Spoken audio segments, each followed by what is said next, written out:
अंकिता भार्गव, आपकी होस्ट और आपकी दोस्त, और आपका स्वागत करती हूं आपके फेवरेट डायरन शो इटर्नल हेल्थ में। दोस्तों, भारत का जो कल्चर है वो बहुत गौरवशाली है और इस कल्चर को महान बनाने में हमारे वेदों, शास्त्रों और साथ ही साथ आयुर्वेद का बहुत बड़ा योगदान है। आयुर्वेद ने हमेशा आपके स्वास्थ्य का ध्यान रखा है और आगे भी आपके स्वास्थ्य का ध्यान रखता रहेगा। इटर्नल हेल्थ के जरिए हम आपको आयुर्वेद की सूक्ष्म जानकारी देते हैं और साथ ही साथ आपकी हर परेशानी का आयुर्वेदिक सॉल्यूशन आप तक पहुंचाते हैं। और हमारे इस मकसद को हमेशा पूरा करने में हमारा साथ देते हैं विश्व प्रसिद्ध आयुर्वेदाचार्य डॉक्टर प्रताप चौहान। तो चलिए शुरू करते हैं इस सिलसिले को और मिलते हैं डॉक्टर प्रताप चौहान से। प्रताप चौहान, आपको विश्व के अग्रणी आयुर्वेदाचार्यों में शुमार किया जाता है। आप आयुर्वेद को पूरे विश्व में प्रचलित करने के लिए प्रयासरत हैं और इसी उद्देश्य हेतु आपने अमेरिका, यूरोप सहित 40 से भी ज्यादा देशों में जाकर लोगों को आयुर्वेदिक चिकित्सा पद्धति के बारे में व्याख्यान दिए हैं और दे रहे हैं। आप विश्व के पहले आयुर्वेदाचार्य हैं जिन्होंने इस प्राचीन चिकित्सा पद्धति को आधुनिक तकनीकों के साथ मिश्रण करके विश्व के घर घर में पहुँचाया है और लोगों का शारीरिक, मानसिक व आध्यात्मिक स्तर पर उपचार किया है। आप देश के जाने माने आयुर्वेदिक प्रतिष्ठान जीवा आयुर्वेद के चेयरमैन हैं। आपने आयुर्वेद के विषय में प्रसिद्ध पुस्तक इटर्नल हेल्थ सहित कई पुस्तकें भी लिखी हैं। आयुर्वेद के क्षेत्र में आपका विशिष्ट योगदान देखते हुए आपको कई सम्मानों से भी नवाजा गया है। अभी आप अपने संस्थान जीवा आयुर्वेद के माध्यम से आयुर्वेद को शिखर की ओर ले जाने में अग्रसर हैं। So friends, let's welcome doctor Pratap Chauhan. नमस्कार डॉक्टर साहब। नमस्कार। हमारे शो इटर्नल हेल्थ में आपका एक बार फिर से स्वागत है। धन्यवाद।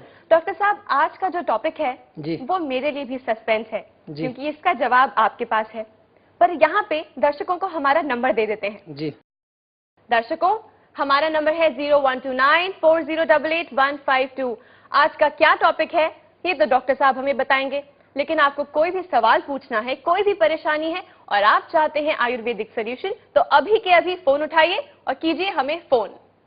बताइए डॉक्टर साहब, आज का क्या है वो इंटरेस्टिंग टॉपिक? देखिए, हम बात कर रहे हैं सूक्ष्म आयुर्वेद की जी। और ऐसी कई बीमारियां हैं जो बहुत सूक्ष्म हैं। जी। हम उनको बहुत छोटी छोटी समझते हैं जी। लेकिन उनका जो है हमें बहुत ही सूक्ष्म लेवल पर जाकर के उनको समझना है और उनका सूक्ष्म रूप से निवारण करना है। बिल्कुल। तो जैसे कि हाई ब्लड प्रेशर जी। बहुत कॉमन बीमारी है और इतनी कॉमन बीमारी है कि मैं आपको ये बताऊं कि मेरे को कई बार बड़ा आश्चर्य होता है जब हमारे पास पेशेंट्स आते हैं तो सारी चीजें बता देंगे जब उनसे पूछते हैं कि क्या तकलीफ है आपकी जी। लेकिन ब्लड प्रेशर का जिक्र नहीं करते। तो उनसे कई बार पूछना पड़ता है, जब हम नाड़ी देखते हैं तो पता चलता है इसको ब्लड प्रेशर भी, तो आपको ब्लड प्रेशर भी है? तो कहते हैं जी हाँ 10 साल से है, और लेकिन एक गोली खाते हैं रोज, उससे नॉर्मल रहता है। जी। जी। तो वो उसको ये सीरियसली नहीं लेते हैं और ये समझते हैं कि कोई छोटी सी बीमारी है। जी। इसी प्रकार सिर दर्द हो गया, जैसे जी। माइग्रेन्स तक हो जाते हैं लोग। माइग्रेन को भी लोगों ने समझ लिया है कि कोई खास बात नहीं है, होता रहता है, एक गोली ले लेते हैं। जी। इसी प्रकार से महिलाओं में एक बीमारी होती है जो है श्वेत प्रदर बोलते हैं उसको। जी। पिछले एपिसोड में आप बता रहे थे वाइट डिस्चार्ज की प्रॉब्लम।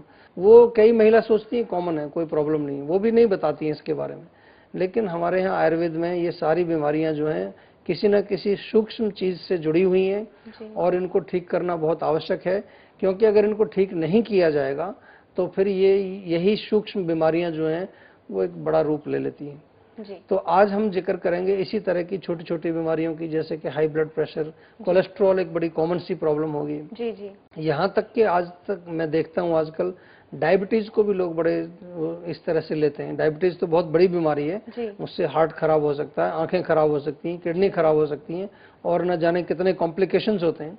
लेकिन डायबिटीज को भी लोग यही समझते हैं, चलते फिरते कहते हैं जी एक गोली रोज खा लेते हैं, कोई फर्क नहीं पड़ता। जी। इसी तरह से एसिडिटी होती है जी। एक गोली रोज सुबह खाई, एंटासिड उसको बोलते हैं, जी। और चलते रहते हैं।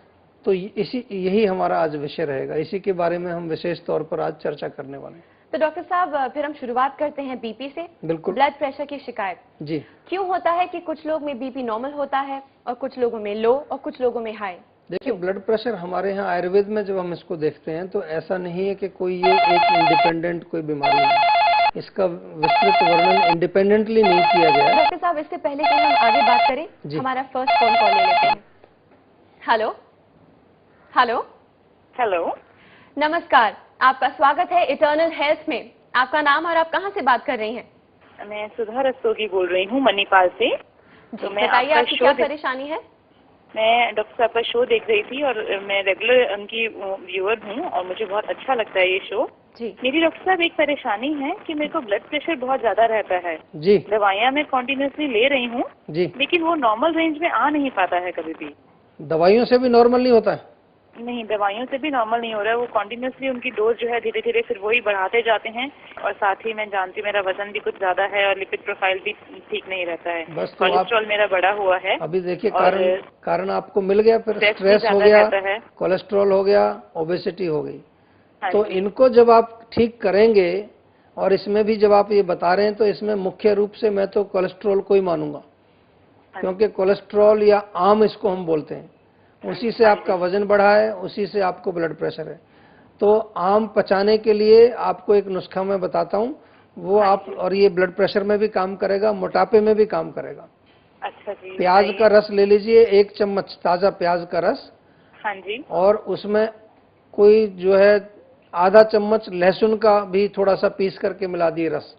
अच्छा जी। 1 चम्मच प्याज का रस, आधा हाँ जी। चम्मच लहसुन का रस, हाँ और जी। 1 चम्मच शहद मिला दीजिए उसमें। अच्छा जी। या आप मिक्सचर बना के ही रख लीजिए। अच्छा उसमें जी। क्या करना है कि प्याज का रस और शहद बराबर मात्रा में, और जितना हाँ जी। प्याज का रस लिया उसकी आधी मात्रा में लहसुन का रस, तीनों मिक्सचर बना करके एक शीशी में रख लीजिए और अच्छा जी। सुबह शाम एक एक बड़ा चम्मच इसका सेवन करिए। इससे मोटापा भी कम होगा, कोलेस्ट्रॉल अच्छा भी कम होगा, ब्लड प्रेशर भी आपका ठीक होगा। तो ठीक है, डॉक्टर साहब शहद का ये कहते हैं, शहद से मोटापा बढ़ेगा तो नहीं? क्योंकि आप शुगर चिंता होता नहीं है। करिए, आप जो मैं बता रहा हूँ इसको करिए, 4 सप्ताह अच्छा करके जी। देखिए आपको क्या चमत्कार नजर आता है इसका। अच्छा डॉक्टर साहब ने आपको जो नुस्खा दिया है वो आपकी सारी बीमारियों का रामबाण है। इसे अच्छे बहुत से बहुत फॉलो शुक्रिया कीजिए। इसके लिए, बहुत बहुत शुक्रिया इसके लिए, क्योंकि इस चीज का मैं काफी समय से कोशिश कर रही हूँ लेकिन किसी भी दवाइयों से फिर वही होता है कि दवाइयों की डोज बढ़ानी पड़ जाती है लेकिन बीमारी ठीक नहीं हो पाती नहीं, है। आप तो बिल्कुल मैं ये चिंता मत जरूर कीजिए। करूंगी, इस मैं नुस्खे ये को जरूर अच्छे से करूंगी। फॉलो कीजिएगा। और 1 हाँ महीने जी, के हाँ बाद हमें जरूर सूचित करिए क्या रिजल्ट मिला आपको। हाँ जी डॉक्टर साहब, मैं जरूर बताऊंगी। Thank you so much for calling. Thank you. Thank you. Doctor साहब, हम बीपी के बारे में ही बात कर रहे थे और हमारी पहली फोन कॉल में भी बीपी की ही परेशानी थी। और उसमें मैं यही बताना चाहता हूँ फिर अच्छी तरीके से, देखिए इनका कॉज, जैसी कॉज पकड़ में आएगा जी। फिर बीपी हो या टीपी हो कोई फर्क नहीं पड़ता जी। उससे, तो वो ठीक हो जाता है। जी। तो इसमें जब इन्होंने मुझे ये संकेत दिया, जब तक लोग क्या कहते हैं कि बीपी है, मेरा बीपी है, उसका मैं क्या करूं, तो मैं तो यही कोशिश करता हूं कि जानने की। इसमें मुझे सीधा संकेत मिला, जो ट्राइग्लिसराइड्स, कोलेस्ट्रॉल उन्होंने लिपिड बताया, प्रोफाइल कह रही थी, तो बढ़ा हम हुआ उसको कहते हैं फैट है एक तरह का। जी। फैट कहिए या चिकनाई कहिए या आम कहिए, मोटापा भी है, और इसमें स्ट्रेस का रोल भी होगा डेफिनेटली, जी, क्योंकि जब स्ट्रेस रहता है तो भोजन पचता नहीं है, जी। भोजन नहीं पचता तो आम बनता है, आम बनेगा तो वो ब्लड में मिक्स हो गया, वहां जाकर के वो उसको कोलेस्ट्रॉल कह देते हैं। डॉक्टर साहब, आंव के साथ साथ क्या जिस तरह की हमारी प्रकृति होती है जी, उससे भी डिपेंड करता है हाई बीपी लो बीपी होना? बिल्कुल फर्क पड़ सकता है, खास तौर पर जो है जो कफ प्रकृति के लोग होते हैं, जी। कफ वाले जो लोग अगर थोड़ा सा गरिष्ठ भोजन करें या चिकनाई के सेवन ज्यादा करें, तो क्योंकि ऑलरेडी उनमें एक ये समझ लीजिए कि फैट की मात्रा थोड़ी ज्यादा है, जी।